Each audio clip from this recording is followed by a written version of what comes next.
Welcome to the fabulous food adventure. We have paired former world champion boxer Barry McGuigan with celebrity chef Jenny Bristow.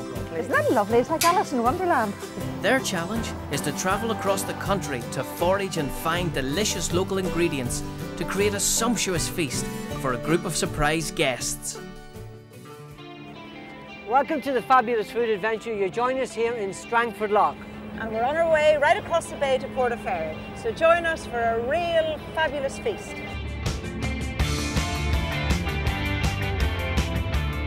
Well, life in Strangford Lough is all about the sea. And since this is a food programme, that can only mean one thing: seafood.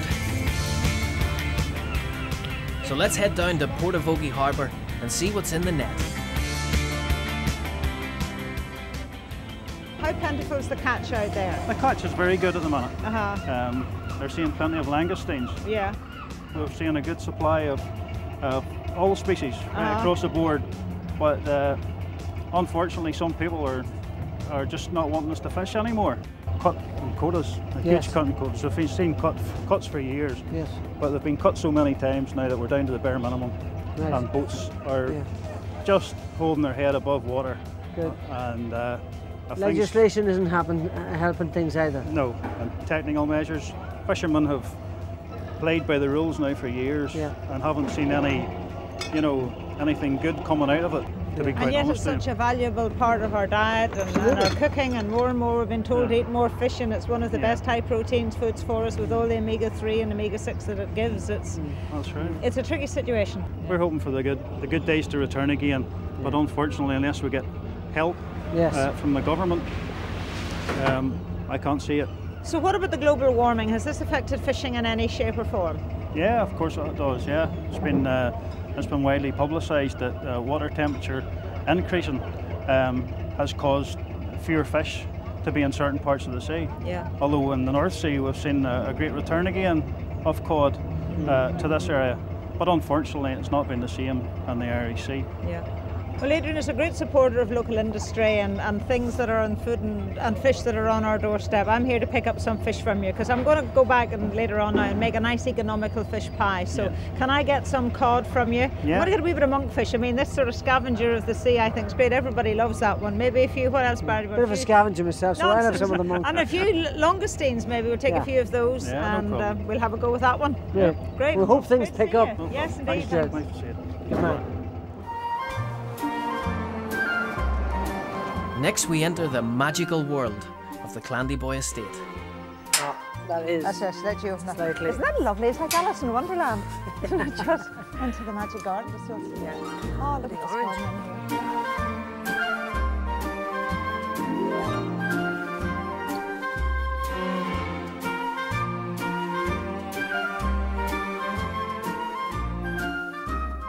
Morning, nice to see you. Morning. How are you? Hi, Jenny. Nice to see you. Barry. How are you doing, Brian? Gosh. Tell us about these yoghurts and this fabulous estate. It's amazing. Well, it's Clandyboy Estate, 2,000 acres of farmland and forest land, and we now make a nice natural and Greek-style yoghurt here as well from our award-winning herds. We have a Jersey herd and a Holstein herd, and we decided to diversify, add a bit of money to the thing, and start producing some yoghurts. It's a lovely combination, the Jersey and the Holstein cattle together. Well, it gives a good balance. The Jerseys obviously give a much higher fat milk, which is good for certain things. Yeah. But on its own, it would be much too buttery for this product. But blended, we would use about 30% Jersey milk to about 70% Holstein milk. Yeah. And blended together, it gives a lovely, rich product without being overpowering. The Jersey cow is such a lovely cow. I mean, even just to look at them out there in the fields. And, that was my background, because I grew up on a farm, on a dairy farm in Coleraine with a herd of Jersey cattle. And again, this whole idea of farm diversity and, you sort of moving across now and sort of getting that extra value for your milk. We did exactly the same thing, because in those days with the high butterfat content, we separated the milk into cream, and everybody loved the fatness of the Jersey cream. But this is very clever now, because yoghurt has become such a trendy product. I mean, this whole idea within the farming industry in Northern Ireland, where people are trying to get people to eat breakfast and use more products and more cereals, I think this is so clever. Well, the fact as well, when we looked at it at the start, we actually found there was no yoghurts made in Northern Ireland now at all. And the beauty for us is that we're getting the milk in the evening, collecting it in the morning, and it's in the farm or in the shop, sorry, within 24 hours. Yeah. I'd love to try these because we've got the natural one, which is the simpler one to make. Certainly. Would you like a little granola fruit? Yes. I'll have a bit of granola on here. Granola is there. You haven't had your breakfast this morning, I haven't had breakfast. You slept in today. There we go. I wish. Okay, I'll try the natural one then, because I adore this Greek yogurt. It's lovely. It's the texture, and it even has that lovely, slightly golden creaminess about it. It's very smart. I'm going to make breakfast up here. Yeah. With that one. There we go. So hopefully you enjoy. I'm a converted fan of your yogurt. I just love it.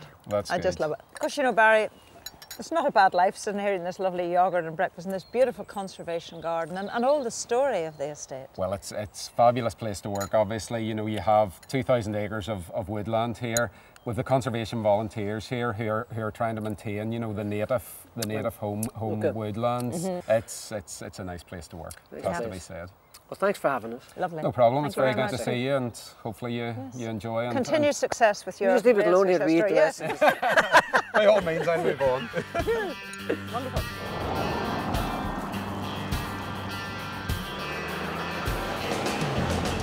A unique diet and panoramic views of Strangford Lough all adds to the flavour of the lamb produced at Churchtown Farm. And we're here with Dale Orr, who grows his own organic lamb. Dale, this is just amazing, this whole farm that we have here. We've got a unique breed called the Clin, which is very, very tender meat, very good meat. We rear them on this red clover here. This is a big part of organic farming, isn't it? Absolutely. Because we can't use fertiliser, we have to have another way of fixing nitrogen from the atmosphere to get the grass to grow. And that's where the red clover scores. Takes the nitrogen out of the atmosphere, puts it in the ground and allows the grass to grow. And does it make in what way does it make the lamb different than grass, for example? Yeah, well, it makes it different because of the clover. The meat of the lamb is high in omega-3 and omega-6 fatty acids, which is very important for lowering cholesterol in people's health. You see, that's a great thing, because an awful lot of people will sort of think of lamb and think about being maybe one of the slightly fattier of the meats. But I think what's really positive today is that, as you say, this omega-3, and it's more to do with the type of fat that you have in the product. Absolutely. More so than anything else. Absolutely, Jenny. That is a great point. Yeah. And tell us, what type of sheep are you actually rearing here? These are Clin sheep. Now, they're a Welsh breed, but they're very good because of a high worm tolerance. Because we're organic, we can't use routine anthelmetics and drugs and things. So they have a high worm tolerance, so they can cope with the organic system, and you know they thrive all year round on the red clover grasses. But you know, I have to say, Dale, as you sort of stand up here, you know, on this hillside with the backdrop behind us, you know, even this in itself would make you feel good. I mean, wandering about here with the clover-filled grass and the whole atmosphere here, it would create calmness. And it's a very calm situation. You seem to be a very calm guy. What have you got for us to eat this evening? Oh, we've got some lovely lamb. Now I have it down in the farm shop, and I'll cut you a nice cut of lamb, and you can take it away and do something special with it. That's lovely, because we're going to sort of cook up maybe a nice casserole. We're going to make a nice casserole with, and I think we want to use something that will let the flavour of the lamb come out. Well, I can give you a nice shoulder of lamb, and I can take all the fat out of it, and because we've matured the lamb on the bone for a good 10 days, you know, that tenderises the meat and makes it really, really special. Let's go get some lamb. Looking forward to that. Well, Jenny and Barry might need to watch their waistlines with this next ingredient. You join us down here in Glastonbury with Will Taylor and this wonderful ice cream. But there's a real history behind the name Glastonbury, isn't there? That's right, yeah, and the place names and townlands history, it means the townland of the green pastures. Right. Well, you've been here for many, many years. Yeah. This isn't just something that has appeared. This tracks back. The Taylor family have been dairy farming consistently here since 1856. And ice cream, I mean, goodness, ice cream's been with us all our lives, and it's one of those desserts that's always going to be here. But I have to say, what I love about this is this inventive twist that you've put with it, because not only is this a local product, but it's got local flavours that you've married with it together, which is amazing. I mean, some of these, rhubarb and ginger and strawberry blonde. The remit that we gave to the Food Technology Centre, who have done a tremendous job for us, was get something that consumers here in Ireland can recognise. And identify with. Things like yellow man, things like rhubarb, things like strawberry. They all grow in our gardens. And this one I love. And this is our National Trust exclusive, based and themed on the gardens, the wonderful gardens at Mount Stewart, which is only about 3 miles from here. As the crow flies? Yeah. Which is that way? Yep.